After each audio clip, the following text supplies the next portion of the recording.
Terminons maintenant ce chapitre par la partie 3 qui va parler des isotopes et leur abondance.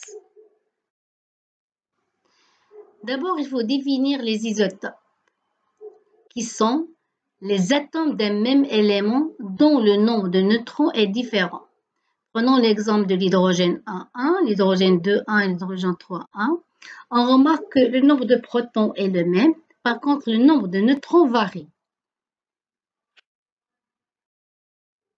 Prenons un exemple d'un élément X qui se trouve sous deux isotopes. L'isotope XaZ et l'isotope XA'Z. Alors on voit bien que le même élément, elle est noté XX, le même nombre de protons, par contre le nombre de nucléons change. Donc deux noyaux ayant le même nombre de protons, mais un nombre différent de neutrons sont appelés des isotopes. Exemple, le carbone 12 et le carbone 14 sont des isotopes de l'élément carbone. Alors, prenons des exemples pour mieux comprendre. Alors, si je prends le carbone 12, le carbone 13 et le carbone 14, on remarque que c'est le nombre de neutrons qui change. Par contre, le nombre d'électrons et le nombre de protons ne varient pas. Prenons l'exemple de l'isotope 14 de carbone. Alors, cette écriture, elle nous donne deux informations, le nombre de masses et le numéro atomique Z. Alors, à partir de A, on peut déterminer le nombre de neutrons et à partir de Z, on peut déterminer le nombre des électrons. Les isotopes d'oxygène. L'oxygène existe sous forme de trois isotopes 16, 17 et 18. Comme on sait que le nombre de neutrons change, donc là, vous avez 8 pour 16, 9 pour 17 et 10 pour le 18. Par conséquent, le seul élément qui change, c'est la particule neutron. Maintenant, on va passer à la chose la plus importante, c'est l'abondance relative des différents isotopes. Alors, les isotopes se trouvent avec des proportions différentes dans la nature d'un même élément. Alors, on désigne par abondance naturelle le pourcentage en nombre d'atomes de chacun des isotopes présents dans le mélange naturel. Alors, dans le cas où un élément a une abondance importante, on dit que cet élément est stable parce qu'il est présent en quantité appréciable. Dans le cas contraire, où l'isotope se trouve en état de trace, on dit que parfois ils sont instables ou bien radioactifs. Donc, un même atome peut correspondre à divers isotopes qui ne diffèrent entre eux que par le nombre de neutrons présents dans le noyau.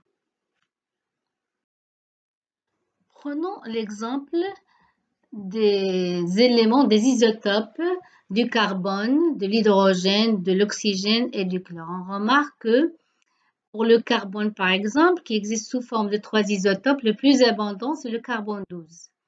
Le moins abondant, c'est le carbone 14 et se trouve sous l'état de trace. Et par conséquent, le carbone 14 est un élément radioactif.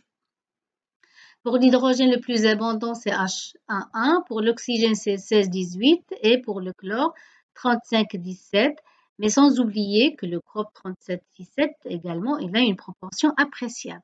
Donc, on ne peut pas dire qu'il est sous forme de trace. Donc, il existe dans la nature sous ces deux formes. Alors maintenant, la masse des atomes. Comment on peut déterminer la masse d'un atome? Alors la masse d'un atome peut se calculer en faisant la somme des masses de ses divers constituants qui sont les neutrons, les protons et les électrons. Alors, pour calculer une masse avec beaucoup de précision d'un atome, il faut donc calculer l'ensemble des masses des nucléons et des électrons de cet atome. Par exemple, pour la masse d'un atome est égal à Z, le nombre de protons fois la masse de protons, plus le nombre de neutrons fois la masse de neutrons, plus le nombre d'électrons fois la masse d'électrons. Or, comme on sait que la masse de protons et de neutrons, donc c'est presque identique, presque la même, on a fait donc cette première approximation. Et la deuxième approximation, on a dit que la masse des électrons est faible par rapport à celle des nucléons et par conséquent, cette masse est négligeable. Ce qu'on va faire, on va simplement calculer la masse d'un atome en utilisant le nombre de masses multiplié donc par la masse d'un nucléon. Et ça va être la masse en kilogrammes. Le A, c'est le nombre de masses qui est la somme des protons et neutrons. Alors ici, j'ai fait un calcul, vous pouvez le faire vous-même. La masse atomique du carbone, c'est la masse de protons, l'ensemble des protons plus la masse de l'ensemble des neutrons plus la masse de l'ensemble des électrons. On trouve 2,0 multiplié par 10 moins 26 kg. Pareil pour l'hydrogène et pour l'oxygène. Alors, on remarque que la masse de l'atome est de l'ordre de 10 moins 27 kg. Donc, le kilogramme est mal adapté pour exprimer la masse des atomes. On ne peut pas travailler, on ne peut pas mesurer, par exemple, ou bien peser donc, quelques atomes d'un élément chimique, parce que c'est difficile. C'est pour cela que les chimistes ont proposé une nouvelle unité qui est unité de masse atomique UMA. Par définition, c'est 1/12e de la masse d'un atome de l'isotope 12, du carbone 12,6. Donc, par calcul, on trouve que l'unité UMA est égale à 1,6605 multiplié par 10 moins 27 kg. Pour le carbone, par exemple, la masse du carbone est égale à 12 UMA, c'est-à-dire l'unité masse atomique. En général, la masse d'un atome est déterminée par son nombre de masses. Maintenant, on va passer à la mole, qui est l'unité de la quantité de matière. Donc, une mole est le nombre d'atomes de carbone 12, dont exactement 12 grammes de carbone 12. Pourquoi 12? Parce que c'est le carbone le plus abondant. La valeur couramment acceptée est une mole est égale à 6,022045 multiplié par 10, 23 particules. Ces particules peuvent être des atomes, des molécules, des électrons, n'importe quelle particule. Alors, quand on parle d'une mole d'atomes, il faut bien préciser une mole d'atome. Ou bien une mole de molécule, il faut préciser une mole de molécule. Ou bien une fraction de mole de molécule. Ce nombre est appelé le nombre d'Avogadro et noté Na. Alors, en utilisant les masses des atomes calculés précédemment, de l'atome de carbone, d'hydrogène, d'oxygène, la masse d'une mole d'atome de carbone, il suffit de prendre le nombre d'Avogadro et de le multiplier par la masse atomique d'un atome et on trouve donc la masse d'une mole de carbone qui est 12 grammes. Dans le cas de l'hydrogène, c'est la même chose. Donc, on multiplie le nombre d'Avogadro par la masse de l'atome d'hydrogène et on obtient 1 gramme. Et ainsi pour l'oxygène.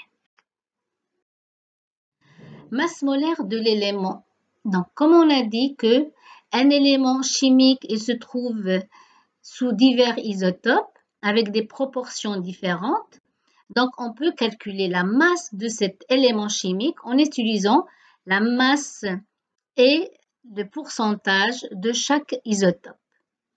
Donc, la masse d'un élément chimique est égale à la fraction ou bien le pourcentage d'un élément isotope I multiplié par la masse de ces isotopes. Soit par exemple dans le cas de carbone, la masse du carbone c'est le pourcentage de carbone multiplié par la masse de carbone 12 plus X2, c'est-à-dire le pourcentage du carbone 13 fois sa masse plus le pourcentage de carbone 14 fois sa masse. Et on obtient une masse qui est proche de 12 grammes comme dans le cas de carbone. Donc, c'est 12 grammes par mole. Alors ici, je vous ai donné des exemples donc, de types d'exercices qu'on peut avoir. Quand on a un chlore, par exemple 35 et un chlore 37, et on connaît leurs proportions, on peut déterminer la masse, la moyenne de la masse donc de l'élément chimique. Par exemple, dans le cas de carbone, comme le carbone 35, il existe à 75% dans la nature et celui de 37 à 25% dans la nature. Donc, la masse moyenne molaire est de 35,5 grammes. Un autre type d'exercice, là, on vous donne les isotopes de silicium. Donc, silicium 28, 29 et 30 avec des abondances différentes, 92,2%, 4,7% et 3,1%. Donc, on remarque que l'élément le plus abondant, c'est celui dont l'abondance est élevée, donc c'est le silicium 28. Donc, on peut estimer sa masse molaire en faisant la moyenne donc, de ces masses. Un autre exemple ou bien un autre type d'exercice, on peut par exemple donner la masse des isotopes. Par exemple, dans le cas de cuivre, il existe sous deux formes, donc bien deux types d'isotopes, les isotopes numéro 1 et 2, avec des masses molaires différentes. Et comme on connaît la masse moyenne donc de le mélange, on peut déterminer l'abondance des deux isotopes. Bon, ce chapitre est terminé. Je vous souhaite bon courage et bientôt je vais vous passer la correction de TD numéro 1. J'espère que vous la faites correctement, s'il vous plaît.